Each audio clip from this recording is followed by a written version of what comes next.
regardez-le. Ce petit objet dans votre poche, ou peut-être même dans votre main, là, maintenant. Il est puissant, non? Il nous connecte au monde entier, nous donne des infos, nous amuse. Mais et s'il y avait autre chose?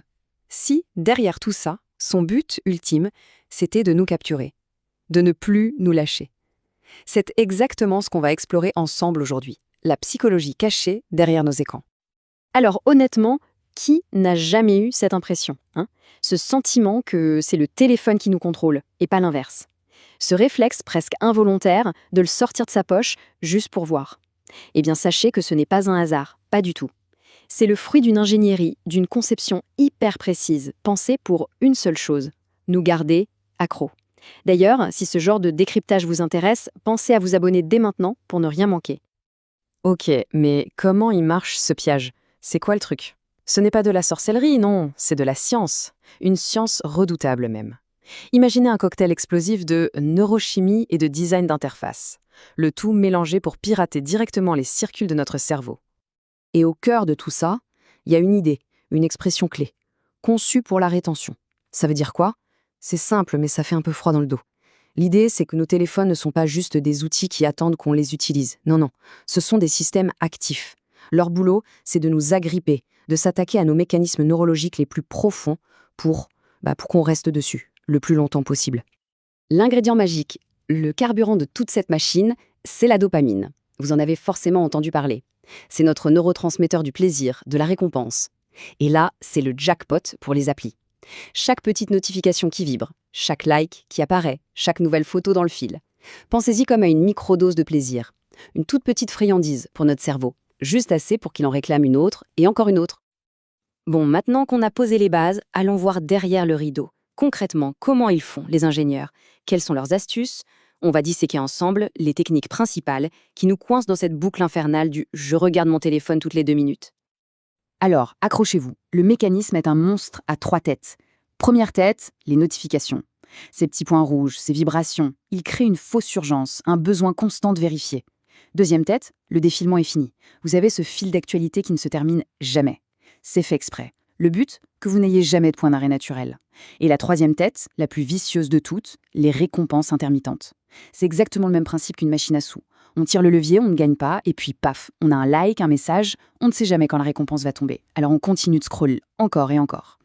Et là, soyons honnêtes, on se reconnaît tous un peu là-dedans, non? Ce moment où on se retrouve avec le téléphone à la main, sans même savoir pourquoi on l'a ouvert. L'action n'est plus guidée par un besoin réel, non, c'est une pure compulsion. Un réflexe conditionné pour aller chercher sa petite dose, sa petite récompense chimique. Le geste est devenu complètement automatique.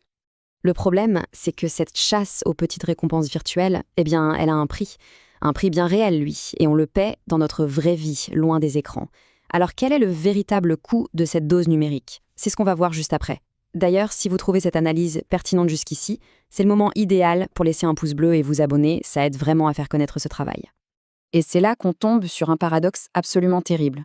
D'un côté, le monde virtuel nous vend de la connexion, des milliers d'amis, mais dans la vraie vie, on se sent de plus en plus seul.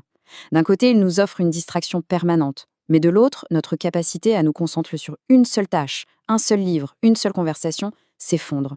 Il y a un gouffre immense entre la promesse de l'écran et la réalité de ses effets. Et attention, les conséquences ne sont pas anodines. On ne parle pas juste de perdre un peu de temps, non. Les études scientifiques sont claires et c'est sérieux. On parle d'un équilibre de la dopamine complètement chamboulé dans notre cerveau, d'une augmentation de l'anxiété et de la dépression, de nos relations sociales qui en prennent un coup, et même de ce sentiment de manque, presque de sevrage, quand on est déconnecté.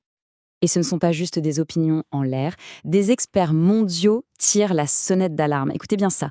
La docteure Anna Lembke, psychiatre à la prestigieuse université de Stanford, elle a une formule choc. Elle dit que nos smartphones sont, je cite, des seringues à dopamine numérique disponibles 24 heures sur 24, 7 jours sur 7. Une seringue. L'image est brutale, mais elle vient d'une des plus grandes spécialistes mondiales de l'addiction. Ça donne à réfléchir. Ok. Le constat établisse un peu sombre, on est d'accord. Alors, la question qui brûle les lèvres, c'est est-ce qu'on est fichu? Est-ce qu'on est condamné à être les marionnettes de nos écrans? Ou est-ce qu'il y a une sortie de secours? Est-ce qu'on peut encore s'échapper et reprendre le contrôle? Eh bien, pour certains, la solution est radicale. Carrément. Ils abandonnent leur smartphone. Fini, terminé. Ils reviennent à des téléphones tout simples, ceux qui servent juste à téléphoner. Ça peut paraître extrême, mais ça montre une chose, à quel point le problème est devenu insupportable pour eux. C'est une vraie cure de désintoxication numérique pour retrouver leur temps, leur concentration et au fond, leur vie. Au final, tout se résume à une seule question. Une question que chacun voit se poser en regardant son propre téléphone. Qui est vraiment aux commandes? Est-ce que c'est nous ou est-ce que c'est lui? Sommes-nous les maîtres de notre technologie ou, petit à petit, sans s'en rendre compte, en sommes-nous devenus les esclaves? La question est posée. Merci beaucoup d'avoir suivi ce décryptage. Si ça vous a fait réfléchir, le meilleur moyen de soutenir la chaîne est de vous abonner et de partager. À très bientôt.